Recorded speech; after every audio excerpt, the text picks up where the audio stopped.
Welcome back to the Alaskan Mancave. Well, are you ready to see how well my new paint booth works? I've got a Remington 700 I need to put some titanium on. So we're gonna get that mixed up and get ready to paint. I've already degreased, gassed out, and the parts are cooling now and they're ready to paint.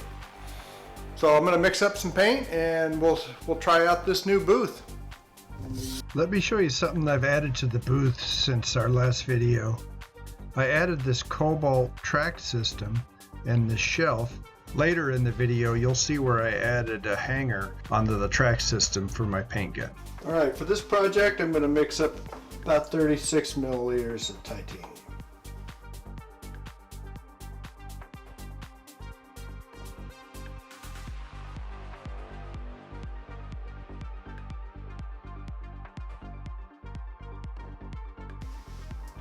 I'm going to mix this project 12 to 1, so we'll add 3 milliliters of hardener.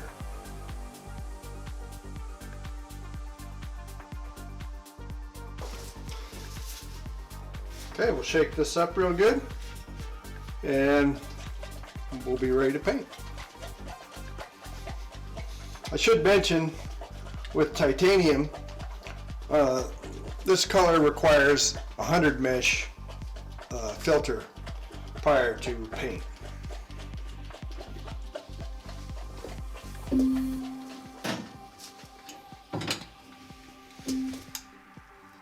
And I do have a 100 mesh filter on my paint cup right now.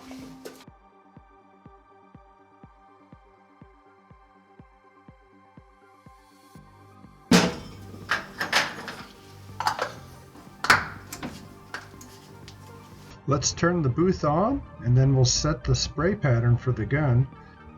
For what I'm doing here, I'm going to set it to it's a little tighter than normal because I'm just going to be painting some small parts.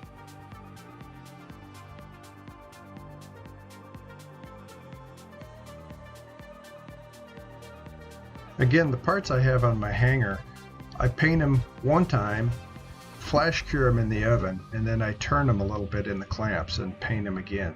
That way the piece is fully covered.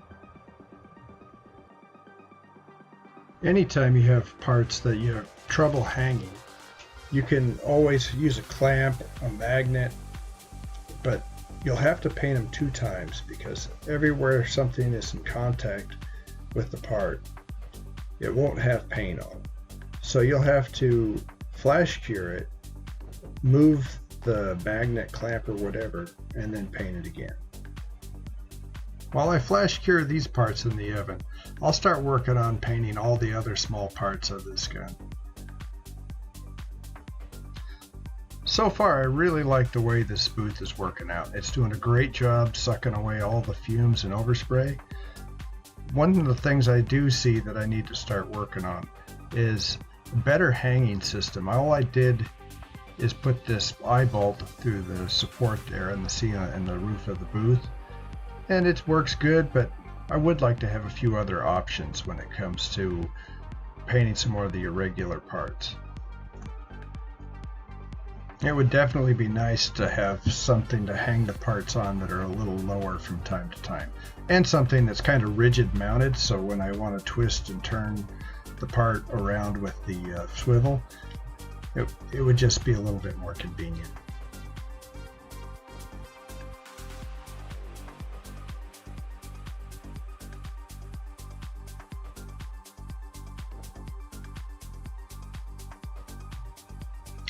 A couple of things I think might be a good addition to the booth also is maybe a little bit more of that track system so I can hang a shelf or something to hang parts from, or keep a lookout for a roll around cart that's fairly tall that I can hang parts on behind me to let the parts flash off before they go in the oven.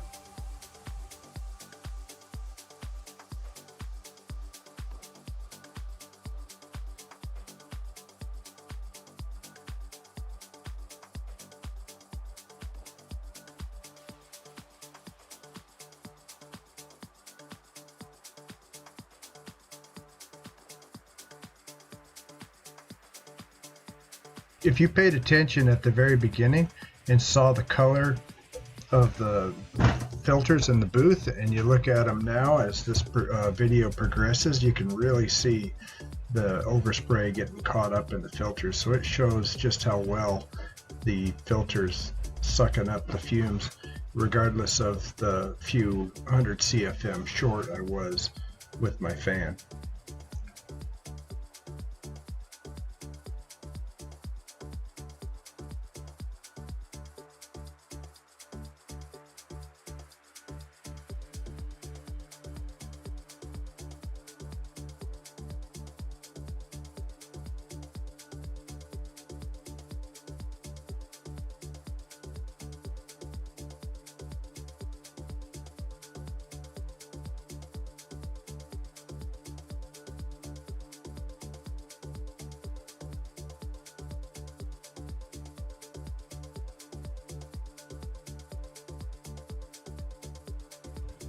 Now that we're done painting our small parts, we'll go ahead and pull the parts we had in the oven flash curing, let them cool, and we can start hanging the parts we just finished painting in the oven for a full cure. While we're waiting for those parts to cool, we'll go ahead and paint the barrel. When I paint a barrel, I always start out trying to paint out the internals and the hard to reach places for the paint. That way you don't overcoat the stuff on the outside near it.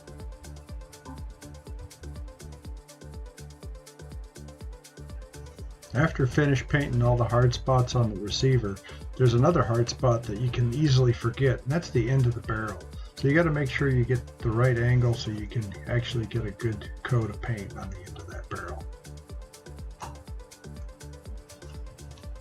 With that done, the next part I usually hit is the outside of the receiver. I'll go through and put a good coat of paint along the outside of the receiver, and then I will coat the barrel and put a good coat of paint on the barrel.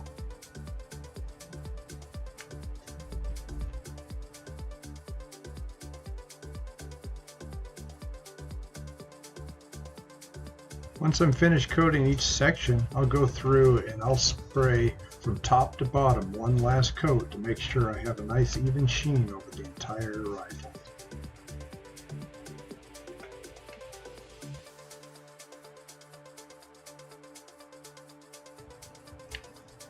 Once we're done with that coat of paint, then I'll go ahead and let it flash off for a few minutes, and then we'll go ahead and put it in the oven for a full cure.